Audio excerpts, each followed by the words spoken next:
नमस्कार मित्रांनो, तुम्ही कधी विचार केला आहे का? आपण रात्री शांतपणे झोपतो, आपली मुलं निर्धास्तपणे शाळेत जातात, आपण दिवसभर आपल्या आयुष्यातील स्वप्ने पूर्ण करण्यासाठी नोकरी, व्यवसाय यांच्या मागे धावत असतो, धडपड करत असतो. पण या शांततेमागं कोण उभं आहे?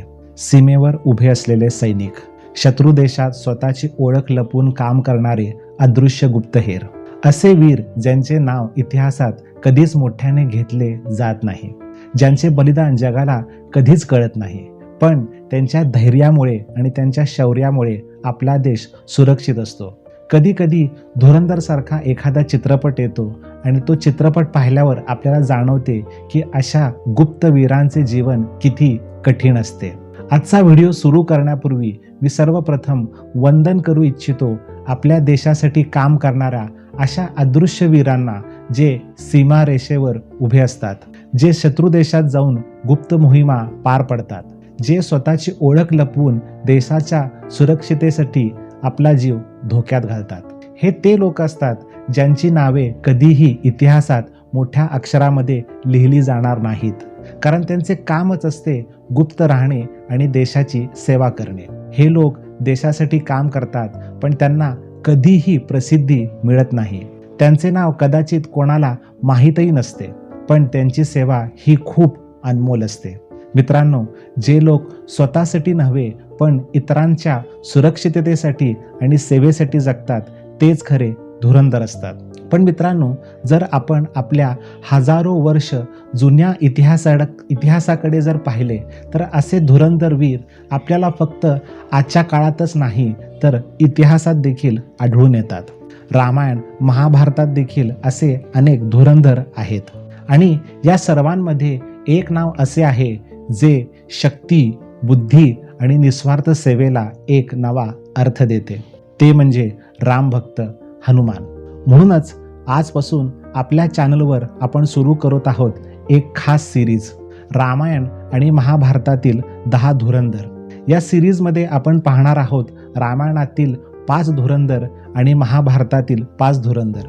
त्यांनी आपल्या जीवनामध्ये धर्मासाठी आणि सेवेसाठी आणि भगवंतांच्या संतुष्टीसाठी कशा प्रकारे आपले योगदान दिले आणि त्यांच्या आयुष्यातून आपण काय धडे घेऊ शकतो. हे असे वीर आहेत ज्यांनी स्वतःसाठी काहीही मागितलेले नाही, पण धर्मासाठी आणि प्रभूंच्या सेवेसाठी सर्व काही दिले. आणि या सिरीजमधला पहिला आणि सर्वात प्रेरणादायी धुरंधर म्हणजे रामभक्त हनुमान. जर आपण रामायणातील सर्वात प्रभावशाली व्यक्तींचा विचार केला तर आपल्याला लक्षात येते की हनुमान हे फक्त योद्धा किंवा लढवय्य वीर नव्हते, तर ते गुप्तहेर होते, ते राजदूत होते आणि ते रणनीतिकार देखील होते. सर्वात महत्त्वाचे म्हणजे हनुमान हे प्रभू श्रीरामांचे निस्वार्थ सेवक होते. जर आधुनिक भाषेत सांगायचे झाले तर हनुमान हे रामायणातील सर्वात महान कोव्हर्ट ऑपरेटिव्ह किंवा अंडरकव्हर एजंट होते. हनुमानजींचा जन्म अंजनी माता आणि केसरी यांच्या घरी झाला. त्यांना पवनपुत्र असेही म्हणतात, कारण वायुदेवांनी त्यांना अद्भुत शक्ती दिली होती. लहानपणी हनुमान खूप खोडकर होते. एके दिवशी त्यांनी आकाशात उगवलेला सूर्य पाहिला. सूर्य पाहून त्यांना वाटले की हे एक मोठे सफरचंदासारखे किंवा संत्र्यासारखे दिसणारे फळ आहे आणि ते थेट आकाशात उडी मारून सूर्याला पकडण्यासाठी गेले. त्यांची शक्ती आणि उडी इतकी प्रचंड होती की संपूर्ण देवता आश्चर्यचकित झाला किंवा भयभीत देखील झाल्या. तेव्हा इंद्रदेवांनी वज्राने त्यांच्यावर प्रहार केला आणि हनुमान खाली पडले. पण त्यामुळे वायुदेव प्रचंड रागवले आणि संपूर्ण विश्वातील त्यांनी वारा थांबवला. देवतांना लगेच समजले की हा बालक कोणी साधा बालक नाही. मग सर्व देवतांनी त्यांना अनेक वरदान दिले, असीम शक्ती, वेग, बुद्धी आणि अमरत्व. ही गोष्ट खूप कमी लोकांना माहीत आहे की हनुमानांनी सूर्यदेवांकडून शिक्षण देखील घेतले होते. सूर्यदेव सतत आकाशात फिरत असल्यामुळे हनुमान त्यांच्यासमोर उडत उडतच शिक्षण घेत होते. त्यामुळे हनुमान फक्त शक्तिशाली आणि बलवान नव्हते, तर ते अत्यंत बुद्धिमान आणि ज्ञानी देखील होते. लहानपणी खूप खोड्या केल्यामुळे ऋषींनी त्यांना शाप दिला होता की तू तुझी शक्ती विसरशील. मित्रांनो, ही गोष्ट आपल्या जीवनात देखील लागू होते. आज अनेक लोकांमध्ये प्रचंड क्षमता असते, पण त्यांना स्वतःवर विश्वास नसतो. हनुमंतांसाठी ती आठवण करून देणारे होते त्यांच्या जीवनात ते म्हणजे जांबुवंत. रामायणातील सर्वात मोठे मिशन होते तो म्हणजे सीता मातेचा शोध घेणे. संपूर्ण वानर सेना समुद्रकिनारी उभी होती. सगळ्यांना प्रश्न पडला की इतका मोठा अथांग सागर पार करून पलीकडे कोण जाणार. तेव्हा जांबुवंतांनी हनुमानाला सांगितले की तुझ्यामध्ये असीम शक्ती आहे. आणि जेव्हा हनुमानाला त्यांच्यातील असीम शक्तीची जागृती झाली तेव्हा त्यांनी इतिहासातील सर्वात मोठी उडी घेतली. अथांग सागर पार करून ते लंकेमध्ये पोहोचले. लंकेत पोहोचल्यावर हनुमानाने थेट युद्ध केले नाही. त्यांनी सूक्ष्म रूपामध्ये लंकेमध्ये प्रवेश केला, संपूर्ण लंका पाहिली आणि शेवटी अशोक वाटिकेमध्ये सीतेला शोधले. जर आपण विचार केला तर हे पूर्णपणे गुप्त मिशन होते.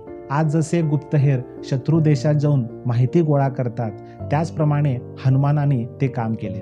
लंकेला गेले आणि तिथली माहिती गोळा केली. संकटाला संधी बनवणारा धुरंधर. रावणाने लंकेमध्ये हनुमानाला पकडले, त्यांच्या शेपटीला आग लावली, पण हनुमानाने त्या संकटाला संधी बनवली आणि संपूर्ण लंका जाळून टाकली. राम आणि रावण यांच्यामध्ये जेव्हा भीषण युद्ध सुरू झालं तेव्हा लक्ष्मण बेशुद्ध होऊन पडले. तेव्हा वैद्यांनी सांगितले की हिमालय पर्वतात जाऊन संजीवनी नावाचं औषध आणावं लागेल. हनुमाना जेव्हा हिमालयामध्ये गेले तेव्हा त्यांना हे औषध ओळखता आले नाही, त्यामुळे त्यांनी संपूर्ण पर्वतच उचलून आणले. आजच्या काळात सामान्य माणूस अनेक समस्यांना सामोरे जातो. ताण, तणाव, नोकरीची चिंता, निराशा, आत्मविश्वासाचा अभाव अशा अनेक समस्यापासून सध्या आपण ग्रस्त आहोत.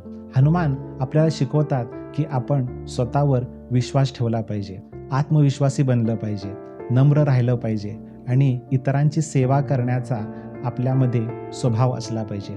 संकटामध्ये धैर्य ठेवलं पाहिजे. मित्रांनो, आजही अनेक सैनिक आणि गुप्तहेर देशासाठी काम करत आहेत, गुप्तपणे लढत आहेत, स्वतःचा जीव धोक्यात घालत आहेत. त्यांची नावे कदाचित आपल्याला माहीत नसतील आणि कधी माहीत होणार देखील नाहीत, पण त्यांच्यामुळे आपण आज सुरक्षित आहोत. रामायणात देखील एक असा वीर होता ज्याने स्वतःसाठी काही मागितले नाही. तो फक्त प्रभू रामाची सेवा करत राहिला आणि ते म्हणजे हनुमंत. आज आपण रामायणातील पहिला धुरंधर पाहिला, राम भक्त हनुमान, ज्यांनी अथांग समुद्र पार केला, लंकेमध्ये जाऊन अतिशय गुप्त माहिती मिळवली, लंकेचे दहन केले, पर्वत उचलून आणून संजीवनी औषध आणून लक्ष्मणाचे प्राण वाचवले. पण या सर्व महान कार्यानंतरही हनुमान स्वतःला कधीही महान समजले नाहीत. ते नेहमी एकच गोष्ट म्हणत राहिले की मी फक्त प्रभू श्रीरामाचा सेवक आहे. हीच गोष्ट हनुमानाला जगातील सर्वात महान धुरंधर बनवते. आजच्या काळात लोक शक्ती मिळवतात, सत्ता मिळवतात, पद प्रतिष्ठा बरंच काही मिळवतात, यश मिळवतात, पण ते अहंकाराने बाधित होतात. त्यांच्यातील अहंकार वाढतो, गर्व वाढतो, मीपणा वाढतो. पण हनुमान आपल्याला शिकवतात की खरी महानता म्हणजे नम्रता आणि सेवा. भगवद्गीतेमध्ये भगवान श्रीकृष्ण सांगतात, अद्वेष्टा सर्वभूतानां मैत्रः करुण एवच निर्ममो निरंकारः समदुःख सुखक्षमी. जो मनुष्य जीवांबद्दल द्वेष ठेवत नाही, जो सर्वांचा मित्र असतो, जो अहंकारापासून मुक्त असतो, असा भक्त मला अत्यंत प्रिय असतो. जर आपण हा श्लोक पाहिला तर लक्षात येईल की हनुमान म्हणजे ह्या श्लोकाचे जिवंत उदाहरण आहेत. भगवद्गीतेमध्ये भगवान श्रीकृष्ण अजून एक सुंदर श्लोक सांगतात. हनुमान या श्लोकाचे जिवंत उदाहरण आहेत. भगवद्गीतेमध्ये भगवान श्रीकृष्ण आणखीन एक सुंदर श्लोक सांगतात. मनमना भवमत भक्तो मद्याजिमाम नमस्कुरु मामे वैश्यसी सत्यम ते प्रतिजाने प्रियोसी मे. म्हणजे नेहमी माझा विचार कर, माझा भक्त बन, माझी सेवा कर, मला नमस्कार कर. असे केल्यास तू नक्कीच माझ्याकडे येशील.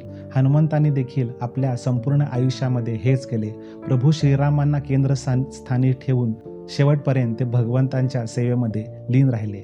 त्यांचे संपूर्ण जीवन रामभक्तीमध्ये गेले. श्रीमद भागवतामध्ये भक्तीबद्दल एक सुंदर श्लोक येतो. सवय पुंसा परो धर्मो यतो भक्तिर्धोक्षजे आहे तुकी अप्रतिहता ययात्मा सुप्रसिद्धती. हा श्लोक देखील हनुमानासाठी अत्यंत चपकल बनतो.